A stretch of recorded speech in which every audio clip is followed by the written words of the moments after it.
everyone. Today I want to share my thoughts on the decision making process. We make decisions every day, from the simplest like what to eat for breakfast to more complicated one like choosing a career or making financial investments. Whether big or small, every decision shapes our journey in life. In this talk, I'll break down the decision making process into simple steps and I share why I believe it's important to approach decision thoughtfully and discuss how we can improve this skill. Let's start with the first one. Start with clarity. The first step in any decision making process is understanding what needs to be decided.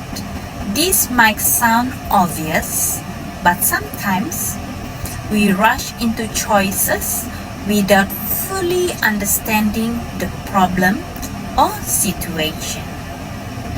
From my perspective, clarity means asking questions like, what exactly am I deciding? Why does this decision matter? What are the possible outcomes?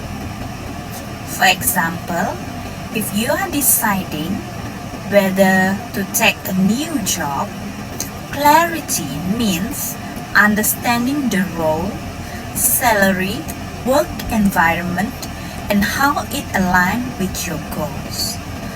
When I approach a decision with clarity, it helps me feel more confident about the step that will follow.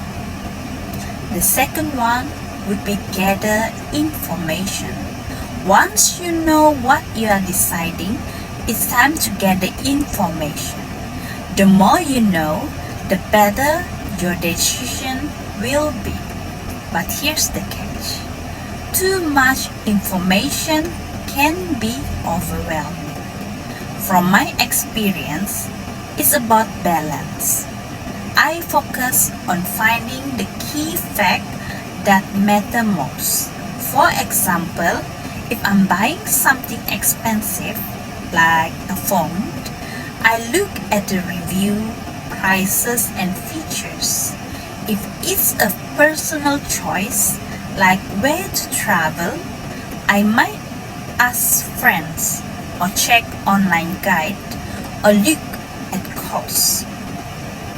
The goal here is to gather enough information to feel informed, but not so much that it creates confusions. The third one, consider your options. Every decision comes with an option.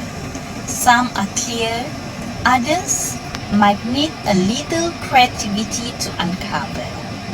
From my point of view, it helps to list out all the choices, even the ones that seem less likely. For example, if I'm deciding how to spend my weekend, my option might be go out with friends, stay home and relax, take a short trip, learn something new. This step helps me see what's possible and weigh the pro and con of each option.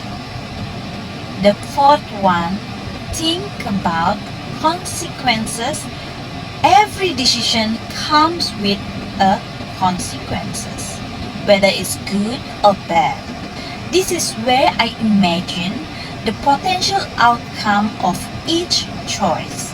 I ask myself, what could go right? What could go wrong? How will this affect me or others in the short or long term? For example, when I'm deciding whether to spend money on something, I think about it. How it would impact my finance and whether it's worth it or not. This helped me to make the choices that align with my goals and values. Fifth one, trust your instinct. Sometimes, even after gathering all the information and considering the options, I still feel uncertain. That's when I trust my instinct. From my perspective, intuition's like an internal guide. It's shaped by our experience and feeling. While I don't rely on it alone, it often gives me that final nudge when I'm stuck.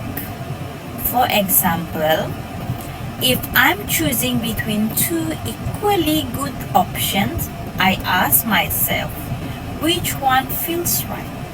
Often, that gut feeling points me in the right directions. The sixth one, take action. Once I've made up a decision, the next step is to act. Overthinking can lead to missed opportunities. I've learned that even if I don't feel 100% sure, taking action is better than being stuck in the indecisions. For instance, if I decide to learn a new skill, I don't wait for the perfect time. I start small, maybe by watching a video tutorial or signing up a beginner class. Taking that first step builds up a momentum. The fourth one, the safe. And lastly, reflect and learn. Finally, after a decision has been made and the results are clear, I take time to reflect. This step is crucial because every decision, good or bad, teaches something. I ask myself, what did I learn from this?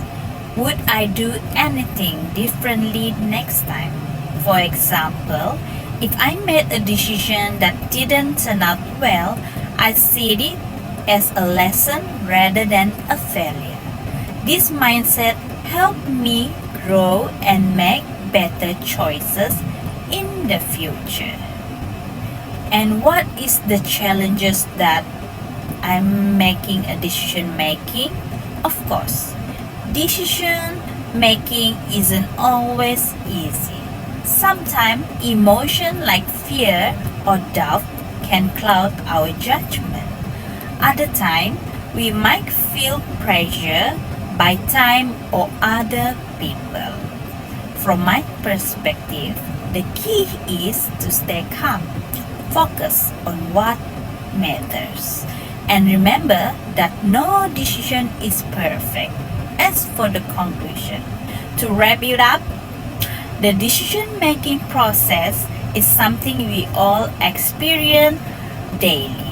By approaching it with clarity, gathering the right information, considering options, and trusting our instinct and reflecting on the result, we can make a better choice that align with our goals and values.